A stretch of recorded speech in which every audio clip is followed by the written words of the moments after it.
Hello, everyone, and welcome back to the Second City podcast for a quick fire episode because we've got a crazy week between the pair of us, and then there's a lot of football going on as well. So, this episode is solely to talk about Birmingham City getting promoted, winning the league, and losing the EFL Trophy final from the last week. And then, on Wednesday, Thursday, there's going to be an Aston Villa episode talking about the PSG games and my trip to Southampton the weekend just gone. So we're talking solely about Birmingham City on this one. And of course, I'm joined by Daniel Sketchley. Hello, mate. How are you? Thanks for jumping on. Last minute, late notice, shall we say? I know, I was hoping for an early night tonight because I had a late one watching the Masters. And, Oh, yes, okay. and obviously, I've now got to come and talk about the EFL Trophy final. I'm very sorry. Yeah, we will make it. We thought, well, let's do two shorter episodes and just try and get things out a bit quicker because there's so much has happened since we did our last episode. Which, a side note, if you haven't listened to our last episode, I understand because what we do is effectively journalism on here. Things do date quite quickly, naturally, on the channel. But our last episode was a brilliant episode where we talked about our trip to Italy for some Serie A games. So do check that out if you missed it already. But yes, I'm all good, Cal. How are you? You keeping okay? Yeah, not too bad. Not too bad at all. Ready to. I mean, I'm going away for Easter as well, just to complicate matters for the pod. But yeah, Oh, I'm good. damn So it. let's. Amsterdam? You going to Amsterdam? I am going to Amsterdam. Yeah. So hopefully bring back one of Very good. those really nice Ajax anniversary shirts. Like this one just behind me? This blues, red and white one? Is it like that? That's kind of Ajax. It's very similar, but Fair obviously enough. not Cool. from the wrong end of Birmingham. How dare you? Yeah, we've got loads to talk about though. So, shall we start, Cal, with we're not going to bother with what we're wearing and stuff, just because these are kind of just giving our reactions to the big stories this week. Um, yeah, so as we say, it's going to be a bit of a very blue centric episode. This one. Should we talk about promotion first, Cal? That'd make sense. Yes. So congratulations, promotion. Thank you. In a way, Yes. one, you must be delighted, but are you happy? And two, just on the whole, I would say, does the way the weekend has gone make being promoted and winning the league feel a bit underwhelming, given that you got promoted when you weren't playing? Oh, no, or you did play, but you were away from home. Yes. You've Yeah. won the league when you weren't playing, and then the day you were playing, you've lost the trophy final. Yeah, it's very odd. It's very odd. Let's like this is not going to be like it's a post-mortem in a way because yeah, so Yeah. Blues got promoted, but we didn't win the EFL trophy. But we'll get onto that game that happened yesterday in a bit more detail, in a bit. But yeah, so we played Peterborough twice this week. So we played them away at London Road. Is it London Road? I think their stadium's called. On Tuesday, won 2-1, and I didn't. You mentioned like it was just a bit odd. Like I've seen Blues get promoted. I don't remember when we got promoted in 2002. That's just a little bit before my time. But I remember in 2007 and 2009 when we got promoted from the Championship to the Premier League, and especially 2009, it went like absolutely to the wire away at Reading. There were really tense, exciting, up and down seasons. And this has just been a procession. It's been so strange and such a walk in the park, really. Only lost three league games out of like 40. Um, so to win and eventually, of course, win the league on Saturday because Wrexham dropped points as well. We've won the league at a canter. We're probably going to break the points record. So it is remarkable. It was odd because I mentioned 2007 and 2009. I remember 2009. I went to Reading away. I was like 11. It was I think at 10 or 11. It was one of my first away games ever.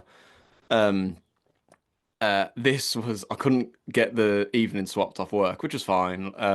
But it meant I missed most of it, and then I managed to catch the last half hour on my laptop in the car park at work. So it wasn't like, at least I got to see the full-time whistle and I'd stick WM on, and kind of it just wasn't how I imagined it, if you know what I mean. Yeah. But The we were picture is on really screen as comfortable. we speak that you put in our group chat for those who are Yes. listening. Yeah, it was but look, we did the job, and I'm really pleased. And by all accounts, we played really well. It was super comfortable, and probably should have killed the game off earlier. And they deserved it. We've Chris Davies deserves it, and the players deserve it. And I'm really pleased. It was the main objective this season. It was the one thing we had to achieve. We've mentioned before clubs like Sunderland who've got stuck down there. They are the perennial example of a team that gets stuck there for years. Teams like Bolton that went down again, and it does happen to clubs. Portsmouth, it does happen. So despite all the kind of financial power we had, let's not take it for granted. It's been a great season in the league. I know it's not always been exciting football, but we did the job and I'm delighted. And then to be crowned champions on Saturday, I think did Wrexham they drew, didn't they? Yeah. So so that meant we've won League One with 6 games to go. And I honestly think on Saturday is probably like the most. Even again, I was at work, so it wasn't like a big like people were like it wasn't this big moment of like, oh, we've won the league because it's been guaranteed. It has been guaranteed effectively for weeks, months. Um, Felt like it but after you beat Wickham at home, really, that was 100%, it. Because Wickham were the nearest challengers at the time. I absolutely agree. Even if we'd lost that, I think people would have been really confident. But I agree because we were also so comfortable for a lot of that game as well, even, and it was like these were our nearest challengers, and we just walked it. Um, So that was Tuesday night. And then before I get on to Sunday, Cal, another huge announcement came out of the club on what day was it? Was it Thursday or Friday? I think it was Friday. Um, and this was kind of not took me by surprise on the whole because I think a lot of people suspected something like this was going on. But an Amazon Prime documentary is Of absolutely imminent course. about Blues, and that's coming out this summer, and it's going to be about this season. And they put a few screenshots up of it, and it's going to be, I assume, in the style of like, obviously, this kind of all started with the Man City All or It's Nothing in it's the the all or In nothing kind England of at least. series, isn't it? Yeah. Yeah, I don't think it's going to be. I assume it's not going to be branded like All or Nothing because there were other ones like Newcastle did one and Leeds did one, I Yeah. think. But there's been a few of these ones now. Obviously, for me, the best of all of these was Netflix's Sunderland Till I Die, Sunderland. which was Yeah. brilliant. Which was it's the one which I really got into. But it's really exciting. I know it's not for everyone, but I did think like, do you remember when we were kids? Did you ever have any? Did you ever have any like Villa season review DVDs or anything? Yeah. We used to, I think Yeah, as and a that's a. season ticket holder, you used to get it for free Oh at the wow, end of okay, the cool. year. I mean, 'cause some of my earliest memories of getting into blues, getting into football were like at my grandparents were like the old VHS season review DVD, but like videotapes, and then they released them in like the Premier League when we did well, or got promoted, or we're in Europe. And I remember thinking like, I was like, well, they probably won't do a DVD because it's 2025, although I would buy it. But then to get this is like, wow, that's like a huge upgrade on that, which it's going to be for the world to see. And Stephen Knight from who's obviously did Peaky Blinders and Who Wants to Be a Millionaire and stuff's going to be involved, and Tom Brady by all accounts. So that's really exciting, and I can't wait. And I do wonder how they're going to go about it because I think you've got to. It'd be interesting to see how Americanized it is. I'd imagine it will be probably quite a bit, but I'm going to be really interested to see. I think you've got to incorporate. I know they said it's going to be about this season, and it was this season that Amazon were there, or the production company that they've delegated it to. But I think you've got to. I think you have to include a bit of last season. You have to see a You've got to bit of set the that scene though, failure. haven't you? You've got to have Yeah, you know, we've both done we both work in television. You got to tell a story. You got to give the heartbreak of absolutely. Yeah.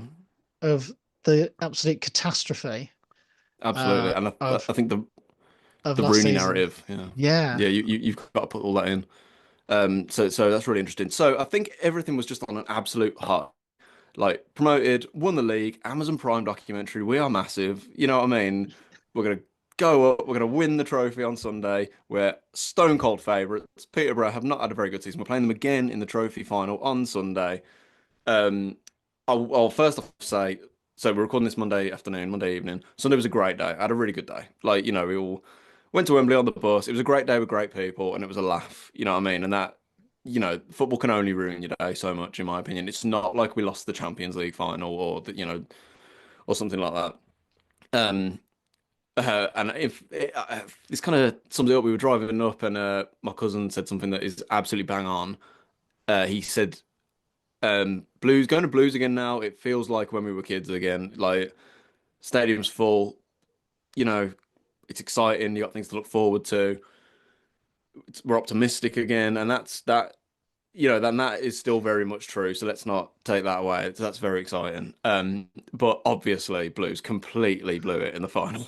you know, like Yeah, they 4 hours did. later, Blues just completely. I don't know if did you see any of the game, Cal? Did you see the goals or I've anything? seen the goals, the disallowed goal, and some of the Yeah. scrapping at the end, and of course the man himself, Jed Steer, lifting the trophy. I knew that. I knew when we lost, I was like, but Callum's going to talk about Jed Steer on the Yeah. pod. Absolutely. Yeah, we just did not turn up at all. I think. I have no complaints. Peterborough deserved it. It was a complete contrast. They played so much better than they did in either of the games we played them this season. They're like, I think as of recording, they're only 6 points clear of the relegation zone. So on paper, we absolutely should have beaten them. But they just looked more up for it. They looked fitter. Um, I thought the big pitch would really benefit us, kind of our expansive way of playing, but it benefited them more. They got pacey players going forward, like Ricky J. Jones. Is it Odu on the left wing? Obviously, Kwame Uh, Poku, who's been linked with Poku as Blues. well, yeah. Yeah, they just had a field day. They were countering at speed, and um, obviously we went 1-0 down quite like very early, about 15 minutes with an unreal I was, free I was going to kick. I say, mean, you've seen Peterborough lift the trophy 2 years on the trot at Wembley, Dan. yeah, we have. Yeah, They only score bangers in the trophy they have. They final. scored four bangers, absolutely, because we went last year, of course, for the Wycombe Peterborough game. Yeah, I didn't have that on my bingo card a while ago, back to back EFL Trophy finals.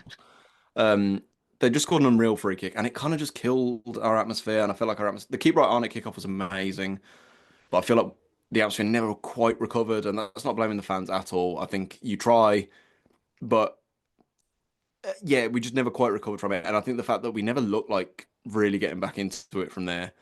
I think the second goal is unbelievable as well. The Cipriano goal. Yeah. It's an incredible finish. Like it literally is. It could not be more in the top left corner if you tried. There was The some power he's got on incredible that. knee slides in the It celebrations as really was. well. Yeah, there were. I can't knock it. And I think like I think it was that Mills again who scored the first one who got the cross in for the second goal. And Laird, who I know he kind of divides people, and he divided people yesterday even. I thought he was at least a threat going forward. Crossing was poor, but he was at least getting past his man. But I watched the extended highlights again today, and I could see that Odu and the players on the left hand side were exploiting all the space because he goes forward so much. The amount of space on a big pitch like Wembley was just getting exploited time and time again.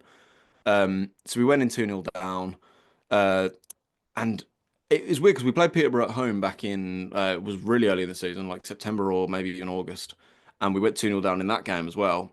Came back to win 3-2. But the difference with that game was it was like basically two major errors from Bailey Peacock Farrell that sent us 2-0 down. And I don't think people were, I think we put one back before half time as well. And I don't think people were that nervous that day. This was Peterborough just looked better than us. And I mean, Darren Ferguson's the man in that competition. He's won it 4 times now, including once as a player with Wrexham, and he's won it 3 times with Peterborough. Peterborough's record, I don't think they've ever lost at Wembley, old or new. I No, think they've been they've got the best record at Wembley. it's remarkable. Like, I think, and to win it, obviously they've won it back to back now. So now they've won it 3 times, which is the joint most with Bristol City, and it's the first time it's ever been retained as well. So just everything fell for them, in terms of all the stats and so on. So yeah, we just didn't come back at all really. Second half we had a bit more urgency, but I mean, I said at half time to the people I was with as well, like it just didn't feel right. Like things we've been really good at all season, just touch of the ball, control of the ball, the accuracy of the passing.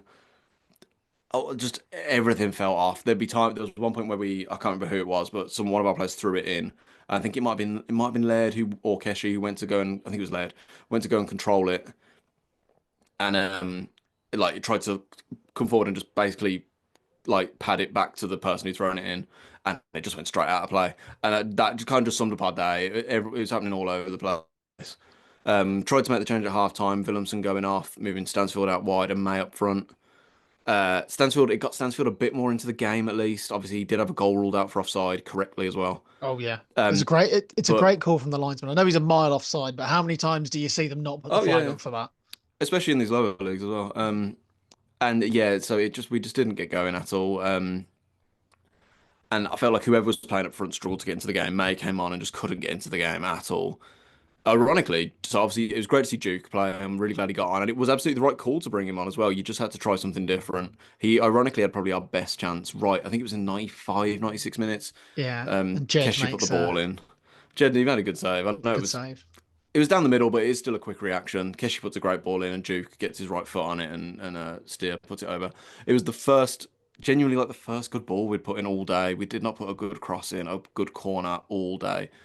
Um, Willemsen, I thought kind of struggled. I thought Dowell was. I honestly, we'll get onto this in a different podcast, but I honestly would not sign Kieran Dowell in the summer. I know he's got real quality, but For every great game he has a game where he just is not effective at all. I thought he was borderline awful yesterday. He wasn't the only one though. Obviously, Peck going off didn't help. I thought Wata did okay. Kind of was getting forward a bit more, so that was good to see. Um, I talk about like accuracy of passing as well. Things like Ryan Alsop has rightfully been praised a lot this season for the long balls he can put through in the diagonals, and it gives us like an over the top asset to build attacks from. And their first goal actually came from him trying to do that, and it just got nowhere near its man. They intercept it, they counter attack. Your man gets fouled by Cochrane, get the free kick. They score directly from it. Um, so no, we just weren't at the races at all, and I can't argue with it. I guess elsewhere in the second half, I possibly should have had a penalty at one point. There was a bit of like Laird was being pulled down at one point. I think it was a corner that Dal put in, and it looked like one of the Peterborough players clearly was grabbing onto Laird far too much. But the corner was awful anyway. The delivery was, I suppose, that's probably why it wasn't given because it was going nowhere near Laird. And I mentioned like Peterborough being so effective on the counter and with the wide pitch. They very nearly made it 3-0 actually. There was a point where Ricky J. Jones got through, and I think he then went down because he was like screaming for a Yeah, penalty. But I genuinely I don't think this is me being biased. I genuinely don't think it was. He like swings his leg no, back, and I think it's Water it's was a stood great save though behind at the him. end of it from Allsop. It was, yeah. So from where we were, it kind of looked like he just air kicked it. I think he caught himself on. I think it was a Water behind him, and goes down. And yeah, Allsop did great. I completely agree. And yeah, it was one of them. At halftime, I was like, I think by the hour mark, it needs to be 2-1 by the hour mark. And then we got to the hour mark, and I was like, okay, by 70 minutes, we need to get one back. And then it just wasn't happening. Our shooting boots weren't on at all. And so it was just a shame. It was a shame because I think like the weather was good until about 5 minutes before kickoff, and it started tipping it down, and that kind of summed up the transition. The Blues' performance and how lethargic we looked, it didn't represent the day, if you know what I mean. Like 50,000 Blues fans all going down around Wembley. It was like for every Peterborough fan you'd see like four Blues fans. Um, and then it all just was a bit of a letdown on the pitch, and it was such a contrast to like obviously my only other experience of going to Wembley with Blues was 2011 Carling Cup final, where everything fell for us. Everyone was just at it, and we also had that rub of the green just to pull off this miracle. And this was just the opposite. Nothing worked. We were on the other end of it, which was really disappointing. Um, Can we talk about something that happened after the game, Dan? yeah, sure, Because sure. I want to know what you think because Tom Wagner went all Phil Brown at the end, He did. on the Queen's steps by the looks of things, Yeah. lecturing the players or So, doing some. I don't know. It reminded me a lot of when Man City won the FA Cup final and Pep was just lecturing Sterling on the pitch. oh yeah, oh, God, yeah, Um, and like harking, but it wasn't quite. In ways, it was probably worse than the Phil Brown thing, and in other ways, it wasn't. But it just felt. I don't know. I know all the owners are different, but not many owners would. I don't know. Tom Wagner likes to be front and center, and he likes to, you know, and you know, with all ownerships, one day he will come to probably regret that at some point, maybe, or it yeah, will come back to bite him one way or another. And he really wants to be front and center in the face of the new era of Birmingham City. Um, but I don't know. I don't know what you think. It doesn't look great. It's one where I think someone should put him aside and be like, let's not do this in front of the cameras. yeah. I think Tom Wagner. I'm not going to sit here and slag off Tom Wagner. I think Tom Wagner's a great owner. We've had a great season, and he's been, right at the forefront of it all. And I think it maybe comes back to that. It was such a disappointing match, and like Wagner and obviously Tom Brady was there as well. Only comes over for a couple of games a season, and for him to be there, like I kind of like him being involved. I think it's really cool, and there are absolute benefits to it. I don't think it's all just a show, and there are obviously financial benefits from it. And there's been a lot talked about the health and the fitness side of it, and the recovery aspect of it that his team brings. I think the Wagner thing, uh, it was. I think it just undermines Chris Davies a little I bit, agree. and I agree. I don't. I think the intention was right. I don't think it was. I'm not. I mean, you know me in terms of I'm not a fan of. I pull up any sort of like when stuff is clearly for the cameras, it really irritates me. And like the Pep Guardiola thing with Sterling, they just Yeah. want 6-0, and then right in front of the cameras on the pitch, he's berating his player, which I thought was just ridiculous. This it didn't. I think I think the intention was in a good place. I think it was when you're doing it 2 days after you've announced that an Amazon documentary is coming. Everyone's looking at it and going, "That's for the Amazon. That's for the Amazon documentary," you know. But it's the same for. I'm not a huge fan of when we got promoted at Wickham, at Wickham at Peterborough on Tuesday. Um, they did a video went round on before the players went over to like cut the fans or something at full time. Chris Davies got them all in a huddle and he's there giving like he's like you deserve Oh, big team talk in the middle of the pitch, and that's the same thing. I think yeah. I find it all a little bit cringy, and yeah, like the cameras are there. It's all for the cameras, and I Yeah. understand that's the way it all is now and how it goes. But yeah, I agree. It was a bit much. If anything, I know Wagner is far more involved, and he is the owner, and Brady's stood behind him. I know Tom Brady is obviously his actual knowledge of, and he said himself, his knowledge of soccer is not great. I honestly think it would have been, or it wasn't anyway. I think it'd be better if he'd done it.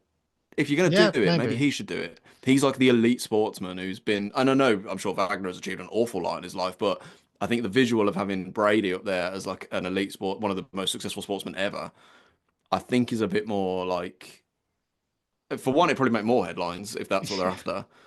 I think that would have made more sense, and the visual of that would have been quite cool at at the Yeah. same time. But yeah, I agree. They shouldn't have done it. It wasn't quite the right occasion for it, but it's not the end of the world either. I'm not furious about it. Yeah. Um, Obviously, we don't know what they said. He might have been saying, "Don't worry about it. You've had a great season," or he might be there. Probably this, by the looks of things, going, "What the hell was that? yeah, Where? Why didn't you turn up? We're playing at Wembley." yeah. Um, No, it seemed to me it seemed more like, yeah, we've lost this one, but this is just the start of it. That's kind of what it all yeah. seemed like to me. The irony that Tom Wagner is part of the reason you're in the you're in League One in the first place. True, yeah. True, true. But he's also a big part of the reason we're going back up, so I can't and that the future is very bright, obviously. So no, it just was not our day at all. But look, I had a great day. It was, good day out at Wembley. I think that's more it. Like these things, obviously you've been to the new Wembley as Villa with Villa about 1 billion times. We've only been twice. Um, so these things don't come around often. Hopefully they become more common now as we go into hopefully a really positive era for the club. But yeah, a bit of an anti-climax to the season, I think. Hopefully we go and get the points record now. That would be amazing. That's all But we you've were got all, left to play for now. I know that you've got what 6 games and the season's over. yeah, yeah, pretty much. But that is a big carrot. We can break the Yeah. record for all-time points record, I think. And someone was telling me, I'm not sure on the exact figures on this. It's something like Villa hold the all-time record for most wins in a season, and Blues can break it this season if we win like 4 games or something. So that'd be quite nice to get.